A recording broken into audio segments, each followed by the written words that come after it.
Well, hello there, everyone. And how are you guys on this very special day? Well, why is it special? Baby Crone is doing a TV review by herself. Now, if you guys do not know, Lady Crone is currently recovering from the dentist appointment she had yesterday. However, that's okay. The show must go on. And today I'm here to talk about Vanderpump Rules. The reunion part 1. I wish I could say I was that excited about it, but that's okay. Actually, what I'm going to have to say about this reunion so far is we're still reliving and rehashing Rachel. That was like a season ago and basically 2 seasons ago now. Could we please talk about something else? But that's okay. Hopefully, this reunion will put the pin and cap in the Scanderval situation because, oh, Jesus, I'm almost tired of hearing this for Tom's sake. Now, with that being said, one thing that we would, Lady Crone did watch the reunion with me last night, and one thing that we definitely noticed is that the set for Vanderpump Rules, their reunion set, is very plain, very boring. I mean, I guess in that sense, it fits Vanderpump Rules because it is wine and glass bottles. But can we do something different? Like even the housewives have something cooler than this. But you know what? That's okay. The show continues on. I think I don't think Vanderpump does extravagant dresses and gowns like housewives do. And I think that's kind of refreshing. Like they actually dress like normal people you would see on the street, unlike the housewives. That was just my opinion on that one. But continuing on. So, first off, we would like to talk about how um, um, Ariana and Katie's business. It's called Something About Her, right? Well, tell me something about her. May 22nd, she's supposed to be opening up. We'll see if their sandwich shop opens up. Last reunion, they said that they were supposed to be opening up in May. This reunion, they say that they're supposed to be opening up in May. Are they going to be opening up in May? Well, hopefully we'll know by next week on the reunion because by then we'll definitely have our eyes on it. Although, just a quick side note, I did see on Watch What Happens Live with Andy Cohen on Tuesday night. Anne was on there as like, the little bartender behind the scene to like look pretty and like promote stuff. She was there to promote Something About Her, and even Andy Cohen asked her then if Something About Her was open, and she was just like, "No, but I am working there." And Andy had that look like, "Okay." Yeah, I feel you, Andy. Um Good to see that Anne is profiting off of what she wanted to be have her 15-minute or however long fame she's going to have by being on Vanderpump and betraying Tom. Good luck with that one, Ariana, but you guys are perfect for each other in that sense. Continuing on, one thing Ariana did update us about is that she is at the time of this reunion, so just a few months ago, or whenever they recorded it this year, she no longer lives in the house with Tom Sandoval. However, she is setting up some type of petition in court against Tom to like get him to sell his part and basically give up the house. She's still on the if I can't have this house, you're not going to have this house. Anyway, we're just gonna leave that one alone. I'm I really don't have much to say for Ariana except hold up. Let me see how old Ariana is because Ariana Maddox. She's 38. Well, we'll see when she turns 56 when she has her Saturn return again. She didn't just recently have her Saturn return. Her Saturn return was actually when she was 28. However, that was like 10 years ago. So you can see she's kind of going through like some vexing period within herself because she is like really gun ho and strong about putting Tom Sandoval down, honestly. Anyway, Here's what Lisa has to say about Tom and Tom living together. Now, I know it's a bit weird that Tom Swartz made a whole proposal to live with Tom Sandoval. Hey, listen, they're just free like that. And listen, my best friend asked me out to prom, so like in that kind of way, not like that, but so I totally get it. When you guys are like close like that, you can make funny jokes like that and like literally not take it serious whatsoever. However, Lisa just finds it weird because not only now are they living together, and Tom was just like, yeah, if I just never proposed again, I just wanted to see what it felt like. That is kind of funny though.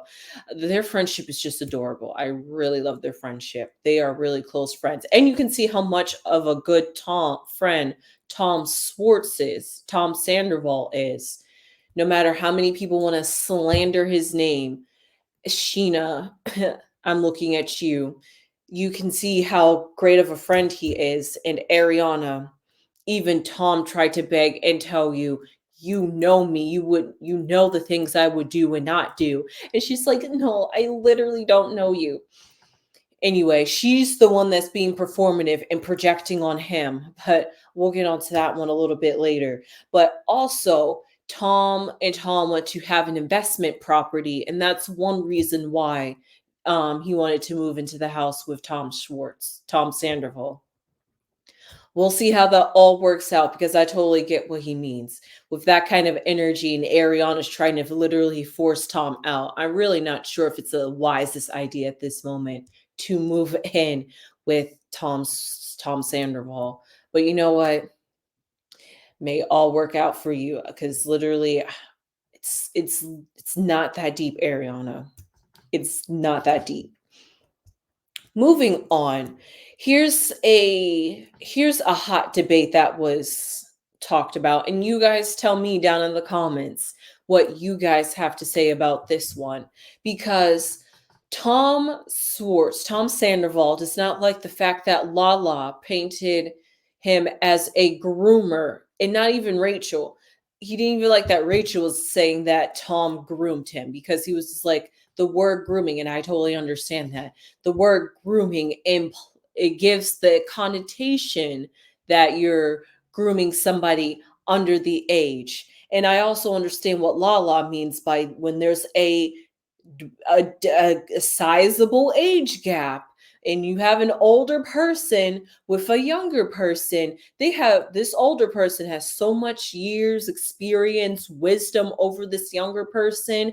8 times out of 10, there's are some exceptions where like younger people are just like way more mature than they need to be at their age, and therefore they are suitable for somebody older. But when you're like not that mature and you like think you got it all, especially like when you're in your 20s, you like go for somebody that's a little bit older that seems more mature, and you're just like, oh, you got it all together and stuff like that, and like you help guide me in like certain type of ways when you're like that younger person, right?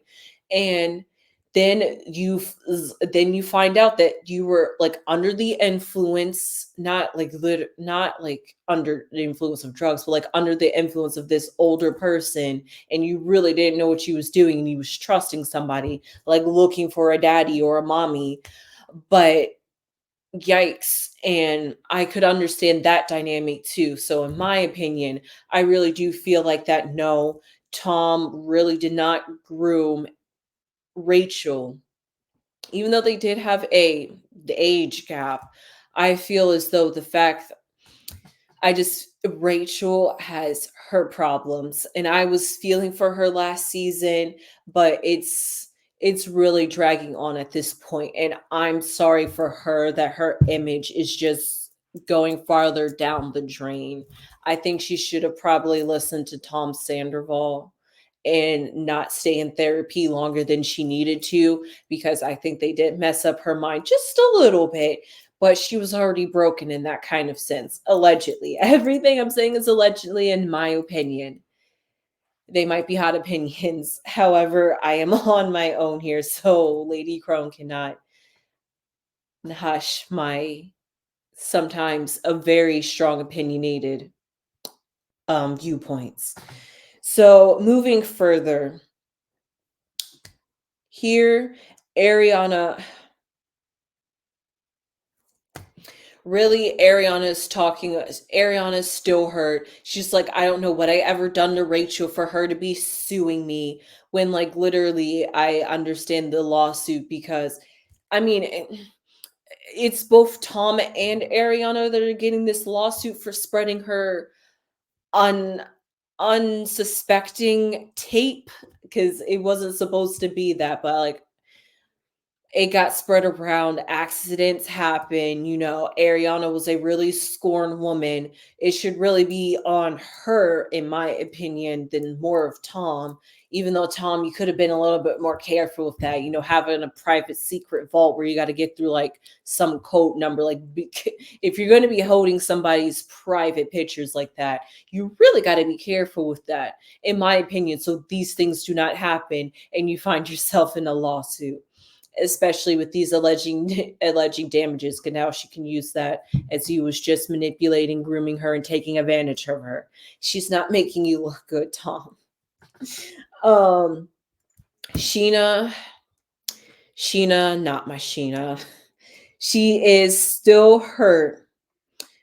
Okay, so her thing is she's still hurt because she's had somebody experience wanting to end themselves, and she realized that she dropped the ball a little bit, the way she says it, paraphrasing it, because she wasn't there or as attentive to like notice the signs and stuff. So to see Tom Sandoval feel these types of ways and hearing him express that like kicks it back up in her, where she's like, oh my god, I have to be there for him, I have to rally for him, I have to be there for him. That's how she's feeling. But also on the other side of her, because she loves Ariana, so she's just like, but Ariana's my friend and she's been there for me. Tom's been there for you too. Brock is saying it, but you don't want to listen to your husband because your husband hasn't been there long enough to know about your history with Ariana, but he's been there like for the last, I don't know, 2, 3 years, and he can see just how Ariana has been treating you since he's been in the picture. And he's like, it's not adding up to how Tom's been there for you. So really, Sheena, you should be looking at the present and not looking in the past, or looking for what little validation she can give you, just for she could be that little phone buddy, like, oh, let me call you and tell you about my problems about my husband, probably. Anyway, I'm a little heated tonight. Wow. um, yeah, moving on. Sorry, but that's just how I feel about Sheena. It's getting ridiculous at this point. So that's why she basically just told us why she wants to be there for Tom, because she doesn't want to say I didn't do everything I could to prevent him from ending his life. So that's basically an ego trip for her. I see why she has postpartum OCD, right? So we have Lala, who gets very emotional because she's talking about how, oh, she's getting emotional because remember, at this point, she's pregnant with her sperm donor that we had saw at the party in Lisa's backyard, which Lisa says every time she explains that to somebody, they get the wrong idea of what was going on in her backyard. However, the sperm donor has impregnated her now, and she has her new daughter. I think it's going to be a daughter. I'm not sure if she knows the gender yet at this point, but she is very excited to give Ocean a sibling, and she's feeling like she's doing something right in this moment. She's just enjoying everything about how she is going to, and even Ocean's excited to have a sibling too. So everything is just perfect and lining up in Lala's favor, and she's just enjoying it. Um, oh, oh my God, I am so sorry. I thought I was finished with Sheena, but I have to come back to Sheena again. So Sheena has a friend, and her, I think her name is Gabby. Gabby and her mom is going to still babysit Summer Moon. So that's good too. However, Sheena finally told us that she is listening to the comments and reading and listening to what people have to say about Brock and Lala's chemistry, whatever chemistry that may be. and she really does feel traumatized, even though this hasn't happened to her. She feels traumatized and feels like, I who knows, Brock could cheat and do something with Lala and I wouldn't know. And then Lala gave her the reassurance. She was just like, I would never do that to you, girl. I love you, girl code. And I'm not sure if Sheena has some trust issues with her husband, and maybe that's why she wants him to stay home. But um yeah, their marriage is very questionable, Sheena and Brock's marriage. Although, congratulations to Brock. He has been paying child support. Andy Cohen had to bring that up from two reunions ago back in 2021. But Brock is now paying child support. And however, they just were, Sheena and Brock were just recently in Australia, and they weren't able, well, they had the choice to see the like ex baby mama and the children, but neither of them wanted to see Brock. So I guess that kind of hurts Brock in the sense. But hey, everybody, he even got a little emotional himself. He's like saying, yeah, I really see that this is my chance to do over and be a better father. So congratulations to Brock on that one. Now, Ariana and Dan, right? So Dan family lives in New York. And as you saw, they're not really sure. Dan was just like, yeah, we'll talk about me living in Cali. I'm not sure about that, but yeah, we'll talk about that. We'll get back to that. Like, he doesn't really like want to live in California. And because Ariana's on Broadway, she's in New York. So she gets to spend some more time with Dan. So she's enjoying it. They're building up their chemistry. I'm not sure how much they can build their chemistry when she's busy on Broadway performing. She must be tired. However, they are building up their relationship while they're in New York. She's kind of getting warmed up to the idea. No, sorry, wrong show. um, However, she says that that even if she had met Dan just a few days after Tom, she said that she still is processing the hurt. And she's like, I'm not sure if I'm ever going to get over it. And I don't want to halt my life just because I can't get over Tom. So I'm going to continue living my life. And if one day I heal, I will. And if one day I don't heal, well, I'm still living my life. So he didn't get any satisfaction. At least that's how I interpreted how she said it, because she's basically saying that, oh, trust, just because I'm with somebody doesn't mean I'm not hurt and I didn't love Tom, even though we weren't intimate. So, okay. So we had a little situation between Katie and Lala. Katie and Lala, like they said, they had a little falling out. Katie said that, well, actually, really, this is what I wanted to talk about. We really know what Lala's feelings is towards Katie. She's like, I don't care if you're a friend closer with Ariana, and Katie's like, I don't care if you're closer with Sheena. But where their discrepancy is apparently Katie was in some group chat that Lala wasn't in, talking bad about Lala and her marriage, and just basically saying pretty nasty stuff about Lala. And Lala was just like, well, I don't know why you're talking bad about me to Sheena, and you're all buddy buddy with Ariana, when just last year you was talking about how you didn't want to do something with her, with Ariana, because she was bailing out and being flaky. And then yet here we go again, just when something about her is getting ready to get back on its feet again in May. Last time Ariana had something to do. This time Ariana's going to Broadway.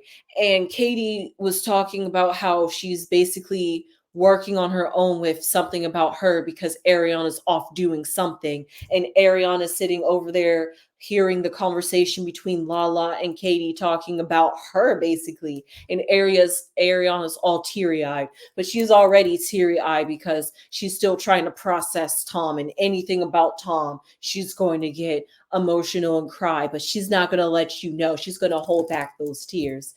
So she's hearing Katie talk about her and how she's abandoning something about her, and how Lala think that's kind of hypocritical that now you're all buddy buddy and basically kissing booty with Ariana when you just didn't like Ariana a year ago. And is this all because you have a business and you want this business to go? And then Katie was like, oh my god, it's nothing like that. I'm not sure if they fixed their beef or not, but they had their little discrepancy. Everybody kind of like sat there again in that awkwardness, just listening to these. It felt like a like lovers quarrel spat, trying to like make up, break up, try to patch it over through secret coding. I don't know. It was just some vibe between them. All four of those girls, Sheena, Lala, Ariana, and Katie, got something going on, but that's literally all the cast of the girls, right? Um, so, oh, yes, why that started was because Andy had asked Ariana how she felt about Tom, and then Tom and Lala. No, yeah, and then Lala had asked Ariana to be honest. And Ariana, because like at first Ariana didn't want to say anything, but she was like, we're really cool with Lala. She's like really cool with Lala. She's like, I don't really want to say anything that's gonna like make Lala upset. And then Lala was just like, no, we're here to be honest and be truthful and expose our lives like that, right? So, tell me how you feel. I can take it. And Lala also felt a little bit, it was hypocritical, but she doesn't want to get in anybody's relationship with Tom, even though she spouted that this entire season. But you know what? Ariana's just a little bit two-faced with that in that sense. Um, let's see. Oh, yes. So Ariana's basically two-faced in my opinion, and Lala called Katie for being two-faced because you want to be one way on the camera, but then a completely different way off a camera when it comes to Ariana. And yeah, this is really just how this episode went. It was most it started about Tom, and then it turned into Ariana and Katie. I mean, we did get a little bit about Rachel too. So with that, oh, right, because okay, I have the exact words that Katie was saying about Lala. She was talking about how Lala needs a therapist, and how Lala is a clown dealing with her custody battle, trying to get her children. But if you guys know the story, you already knew how Katie felt about Lala in the past dealing with a married man. However, it seems like they've overcame that, and she actually sees that not Ariana, but Lala has changed and sees some improvement. So she's like, I actually do see you differently now, and I see that you've changed, and I'm able to see you differently, and that's cool, right? So that's pretty much it about that. Yeah. Yes, and Katie sees, and then this is the last thing I have to say. Katie sees, okay, here's how Katie feels about Lala.